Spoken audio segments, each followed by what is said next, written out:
As of Generation 9, there are 310 abilities in Pokémon. These abilities have all kinds of uses, ranging from completely useless to defining the way that a Pokémon battles competitively. However, this video will not be talking about the competitive use of any abilities at all, but rather their effects outside of battle. These are effects that will come up during a playthrough of a game, when doing any post-game quests, shiny hunting, when collecting Pokémon for a competitive team, or anything else that does not directly involve battling. There are 35 abilities in the game that have effects outside of battle, with most of them also having effects during battle. For those abilities, I will not be counting their battle effects, just their outside of battle effects, unless their inside battle effect is somehow tied to their outside of battle effect. Some of these abilities have the exact same outside of battle effects as each other, and some of them have almost the same effect just for a different type of Pokémon, overworld condition, or something else, so these abilities will be counted on the same entries. I will also be including some abilities that technically are used in battle, but they only have effects during trainer or wild battles, not online competitive battles. I'm including these abilities since they are also only used in a playthrough or during post-game, and very much fit the vibe of what the rest of the abilities do. In doing so, this brings the total number of entries on this list to 19, a much more manageable number. Now, how exactly will I be ranking these abilities? First, it's important to know that the earliest that most of these abilities started having an effect outside of battle was Pokémon Emerald. Since then, most of them have had the same effects, but some of them were tweaked a bit between generations, and almost all of them were removed in Scarlet and Violet. Thus, I will mostly be considering these abilities' effects in the game that they are at their best. Consistency of effects between generations will still be considered, but it is not the main factor in the ranking. The main factors in the ranking will be how good the ability's effect is at what it does, how beneficial its effect is, and how much it helps the player during a playthrough of the game, when traveling through the overworld, doing a post-game quest, shiny hunting, catching Pokemon to complete the dex, making Pokemon for competitive battling, or any other relevant use that is not directly related to battling. With all that being said, let's rank every outside of battle ability effect in the game. Number 19. Arena Trap, Illuminate, and No Guard. These abilities have the outside of battle effect that if a Pokemon with this ability is in the first slot of the player's party, they double the encounter rate for wild Pokemon. These abilities first had an effect in Pokemon Emerald, but they had some changes between generations. During a playthrough, constantly running into wild Pokemon is pretty annoying, and most people use repels to prevent this. With these abilities though, you will run into twice the number of wild Pokemon you would normally. These are probably the only abilities with effects outside of battle that are actively bad, meaning that you'd literally rather have no effect at all. While you could argue that sometimes you might want to have a higher encounter rate if you're trying to encounter something rare, I think that this specific use is not enough to save these abilities from last place. Due to the different way that encounters work in Gens 8 and 9 by the way, this effect was changed to only affect hidden encounters in Sword and Shield, and was removed entirely in Scarlet and Violet. If you have ever intentionally used this ability to your benefit, please let me know. Otherwise, I will be keeping this ability in the last spot. Number 18. Immunity. This ability has the outside of battle effect that Pokemon with this ability will not take damage from poison the Pokemon would normally take when the player moves a certain number of steps. From Gens 1 through 4, all poison Pokemon in the player's party would take 1 HP of damage for every 4 steps traveled, 5 in Fire Red and Leaf Green. This property was removed starting in Gen 5, so the outside of battle effect of immunity was also removed. This was a really weird ability to rank, but I ultimately ended up putting it so far towards the bottom because the in-battle effect of immunity is that you can't even be poisoned in the first place. Even if you are poisoned, like when a Pokemon has the ability Mold Breaker to bypass immunity, immunity will heal that poison.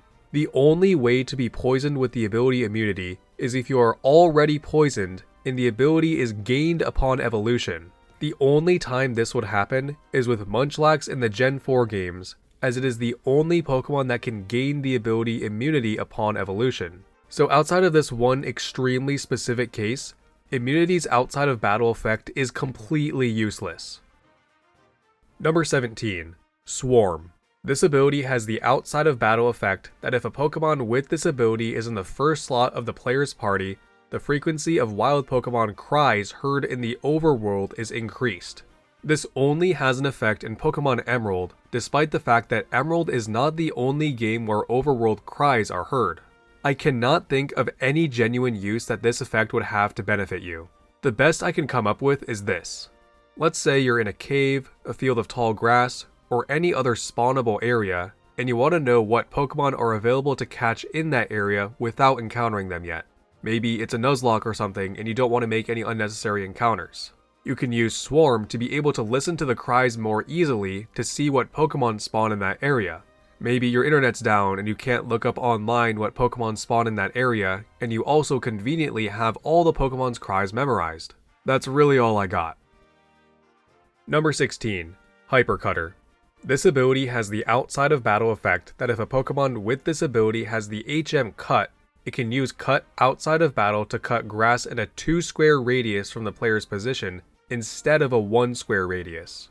This ability only has this effect in Pokemon Emerald, since the HM Cut is no longer able to cut tall grass. The best use for this ability is that it can make cutting tall grass faster if you really want to avoid wild encounters, but that's about it. This really feels more like a cool Easter egg rather than an effect that has any practical use. The grass will grow back as soon as you leave and come back to the area, by the way. Number 15. Serene Grace and Super Luck only in Heart Gold and Soul Silver. These abilities have the outside of battle effect that if a Pokemon with Serene Grace or Super Luck breaks a rock in the overworld with Rock Smash and an item is picked up, the game will force you into picking up the next rarest item possible unless it is already the rarest item. These abilities only have this effect in Heart Gold and Soul Silver, where the chance of obtaining an item when breaking a rock varies in % likelihood.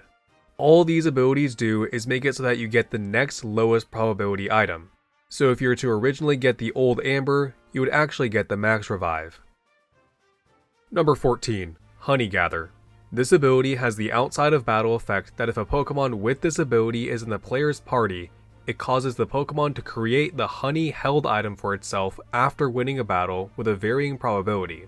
This ability has been in the game since Generation 4 and remains in effect in Scarlet and Violet.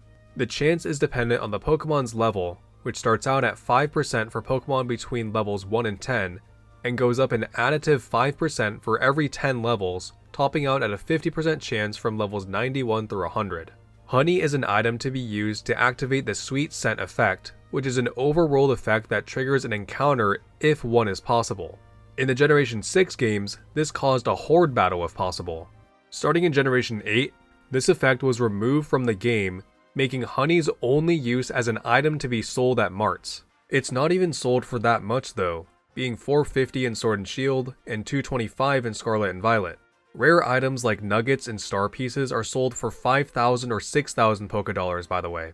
Even when Honey still had its effect, a Pokemon with Sweet Scent pretty much completely outclasses it, making Honey pretty useless.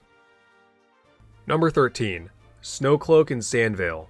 These abilities have the outside of battle effect that if a Pokemon with this ability is in the first slot of the player's party and a certain overworld condition is fulfilled, the chance of wild encounters is decreased by 50%.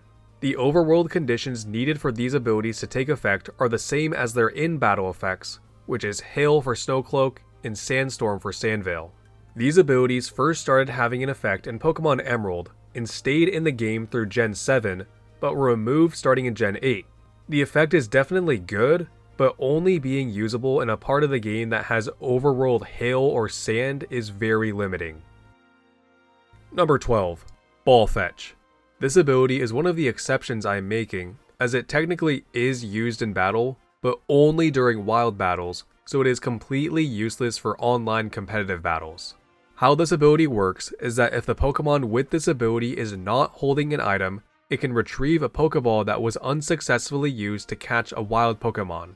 This can only happen once per battle. The best use for this ability is having this Pokemon out against a wild Pokemon that you want to catch in a specific type of ball that you only have a limited number of, like a Beast Ball or something, so that you can get the ball back to use again. You can't use that ball again in the same battle though, as it requires you to take that item off of your Pokemon, which you can only do outside of a battle. This ability only has an effect in Sword and Shield, as it is the signature ability of Yamper, a Pokemon not available in any other games. Number 11. Hustle, Pressure, and Vital Spirit. These abilities have the outside of battle effect that if a Pokemon with this ability is in the first slot of the player's party, there is a 50% chance that a wild encountered Pokemon will be forced to be in the upper bound of their level range for that area. These abilities first started having an effect in Pokemon Emerald, and this effect also applies to Pokemon encountered through fishing in Gens 3 and 4. Starting in Gen 5, this effect does not apply to fishing, and starting in Gen 8, this effect was removed entirely.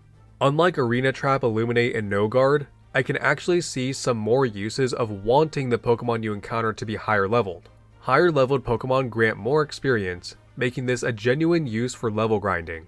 It could also help save some time if you want to catch a higher level Pokemon for your team to use. It can be annoying though if you're traveling in an area where you don't want to fight or catch the wild Pokemon, which can make running away more difficult. Number 10. Runaway. This ability has the effect that it guarantees the Pokemon with this ability will be able to flee from a wild battle. There are a few different factors that would prevent you from being able to flee from a wild battle. If a wild Pokemon has the ability Arena Trap, Shadow Tag, or Magnet Pull against a Steel type, this prevents the player's Pokemon from being able to switch or flee from battle. If you have been hit with any trapping move like Mean Look, you are also unable to switch or flee from battle. You are also just less likely to be able to flee from battle if you are slower than the wild Pokemon. Runaway is great for when you're under-leveled in a wild area and you want to be able to flee from battle. The thing about this ability though, is that it does the exact same thing as the Smoke Ball held item. The fact that an item does its job just as well is a really big knock against it, especially with how early on this item is accessible in most playthroughs. Number 9. Sticky Hold and Suction Cups. These abilities have the outside of battle effect that if a Pokemon with this ability is in the first slot of the player's party, bites will occur more often when fishing. These abilities first started having an effect in Pokemon Emerald, were not correctly programmed in the game in Diamond and Pearl but worked in the other Gen 4 games, and Gens 5 through 8. Since fishing rods were removed in Scarlet and Violet, so was this effect. Bulbapedia does not mention how much more often these bites will occur, but this is a genuine use that is helpful in fishing, which is always an intentional way of encountering Pokemon. Suction Cups also increases the chance that an item will appear when breaking a rock by 5% only in Heart Gold and Soul Silver, a property that Sticky Hold does not have. I didn't feel that this was different enough for Suction Cups to get its own spot higher up, but if I did, just know that Suction Cups would be slightly higher because of this use. Number 8. Intimidate and Keen Eye. These abilities have the outside of battle effect that if a Pokemon with these abilities are in the first slot of the player's party, there is a 50% chance that it will prevent a wild encounter if the wild Pokemon is at least 5 levels lower than the Pokemon with these abilities. These abilities first had an effect in Pokemon Emerald, and it was in the game through Gen 7, but removed starting in Gen 8. These abilities work like a pseudo-repel, which can help to keep wild Pokemon away if your Pokemon is at a high enough level and you are out of repels. Unlike Runaway, which is just completely outclassed by the Smoke Ball item, these abilities are not completely outclassed by the Repel, giving them a genuine use. The Repel is not a held item, but rather a limited single-use item. You can buy a bunch of them though, and they aren't that expensive, but you can run out, unlike the Smoke Ball which never runs out. Number 7. Infiltrator, Stench, White Smoke, and Quick Feet. These abilities have the outside of battle effect that if a Pokemon with one of these abilities is in the first slot of the player's party, the chance of encountering a wild Pokemon is decreased. The rate is a 50% decrease from Gens 3 through 7, and an 87.5% decrease in Sword and Shield for hidden encounters due to the different way that encounters work, and removed entirely in Scarlet and Violet. As far as I know, this seems to just be a strict upgrade from the previous entry of Intimidate and Keen Eye, since it doesn't have the level stipulation. I could be totally wrong though, so please correct me if I am incorrect in saying that these abilities are just better than Intimidate and Keen Eye for preventing wild encounters. Number 6. Flashfire, Harvest, Lightning Rod, Static, Magnet Pull, and Storm Drain. These abilities all have the outside of battle effect that if a Pokemon with this ability is in the first slot of the player's party, there is an increased chance that the game will force an encounter with a Pokemon of a certain type, if possible in that encounter area. those types being Fire for Flash Fire, Grass for Harvest, Electric for Lightning Rod and Static, Steel for Magnet Pull, and Water for Storm Drain. These abilities are only in effect in BDSP and Sword and Shield, where the increased chance is 50% and 51% respectively. This can be good for forcing an encounter with a specific Pokemon from an area that you are trying to catch or shiny hunt.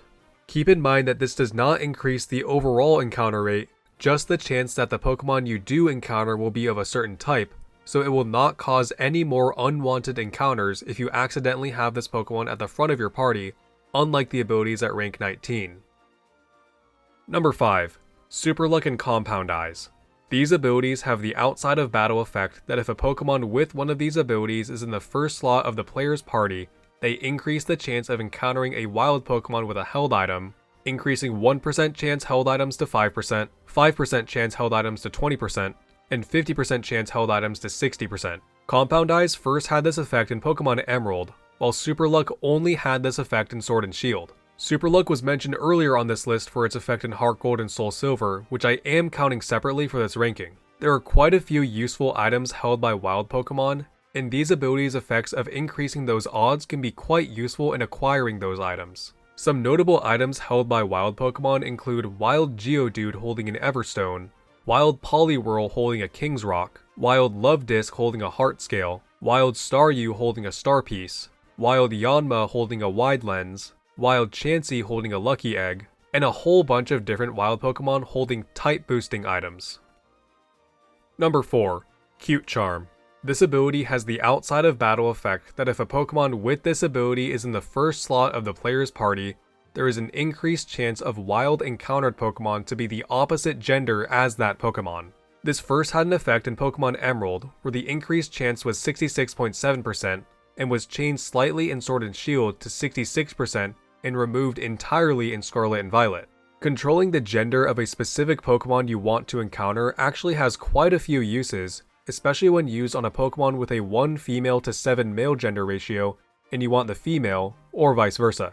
When breeding Pokemon without Ditto, Pokemon must be of the opposite gender to breed. Some Pokemon only evolve if they are a certain gender, like Salandit into Salazzle, or Kirlia into Gallade. Some Pokemon have gender differences, with some just being aesthetic like Jellicent, but others having more notable differences with base stats or abilities, such as Indeedee. In Gen 4, this ability works in that it sets the wild Pokemon's personality value to a specific one that affects gender, which has some weird interactions with shinies, but I couldn't really make sense of it, so I will not be including that use in this ranking. If you have a better idea of how Cute Charm works in Gen 4, please let me know. Number 3. Pickup. This ability has the outside of battle effect that if a Pokemon with this ability is in the player's party, it causes the Pokemon to have a 10% chance of creating a held item for itself after winning a battle, assuming that it is not already holding an item. The type of item picked up and chance for that item to be picked up depends on the Pokemon's level and just varies between generations. This first had an effect in Pokemon Emerald and has been in the game ever since.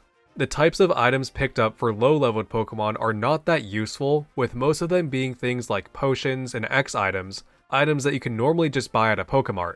The higher level items are actually quite useful, like rare candies, revives, max revives, full restore, leftovers, and even TMs, items that are either really expensive to buy or cannot be bought from a Pokemart at all. While most of these items are available to be bought in later games like Scarlet and Violet, in the earlier games, pickup was the only consistent repeatable method of getting some of these items. Number 2. Synchronize.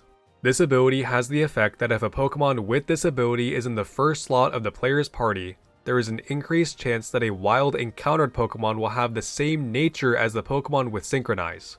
This increased chance varies depending on the generation and encounter method, with it first having an effect in Pokemon Emerald. In Gens 3 through 7, the chance was 50% for wild encounters. In Gen 3, this excluded static encounters like most of the legendaries. In Gens 3 through 5, this excluded roaming Pokemon, Pokemon in the Pokewalker, and Pokemon in the Entree Forest. In Gen 6, the chance is guaranteed for gift Pokemon that are in the No Eggs Discovered Egg group. In Gen 7, the chance is guaranteed for gift Pokemon regardless of egg group. Both of these gens exclude Pokemon obtained through the mystery gift and eggs from the guaranteed chance. In Gen 8 only, this guaranteed chance is for all Pokémon, except for those encountered in max raid battles in any gift Pokémon. And in Gen 9, this effect was removed. The main reason that you would want a specific nature on a Pokémon is for competitive battling. Since legendary Pokémon can't breed, encountering them is the only way to obtain them at all in most cases. Using a synchronized Pokémon is the easiest way to get the nature you want, especially since the Pokémon with synchronized can be fainted and it will still work. Back in earlier games where we didn't have nature mints to easily change a Pokémon's nature, this was all we had. It wasn't great, but it turned the 1 in 25 chance of getting the nature you wanted to a 1 in 2. While this ability has no effect anymore because nature mints are a thing, this was absolutely necessary when catching a legendary Pokémon, receiving gift Pokémon, or just catching other wild Pokémon for which you wanted a specific nature. Number 1. Flame Body, Magma Armor, and Steam Engine. These abilities have the outside of battle effect that they cause all eggs in the player's party to hatch in half the number of egg cycles as usual. This first had an effect in Pokemon Emerald, but only for Flame Body and Magma Armor, since Steam Engine wasn't introduced until Sword and Shield. Every Pokemon has a specific hatch time, which is measured in the number of egg cycles to hatch, and a single cycle is measured in a certain number of steps that changes depending on the generation.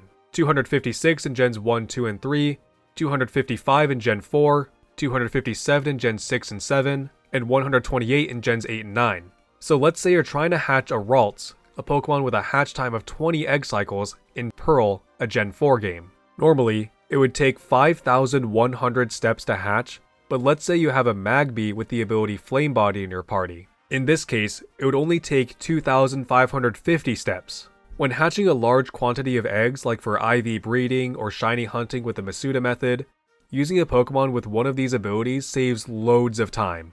I would almost argue that a Pokemon with one of these abilities is necessary to have if you plan on hatching any more than like a party's worth of eggs, since the amount of time this saves in the long run is worth the small amount of trouble it might be to get a Pokemon with one of these abilities. What really puts these abilities at the number 1 spot though, is that they are one of the only abilities that still have an effect outside of battle in Scarlet and Violet.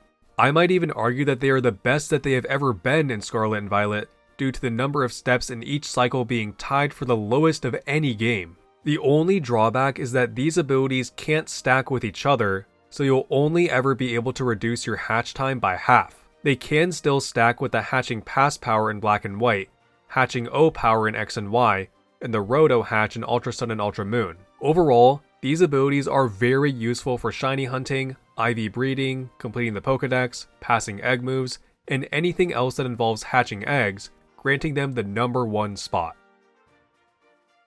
And that's every ability with an outside of battle effect ranked. Please let me know in the comments what mistakes I made and what relevant information I left out of these entries that could potentially move them up or down a rank. Keep in mind that I did not play much Gen 4 or 7, so I do not have much first-hand experience in using those outside of battle ability effects during a playthrough, and the first I heard of some of these effects was when I was making this video. I tried to be as objective as possible when doing the research for this video, but inevitably there will be some disagreement, so please let me know where you disagree.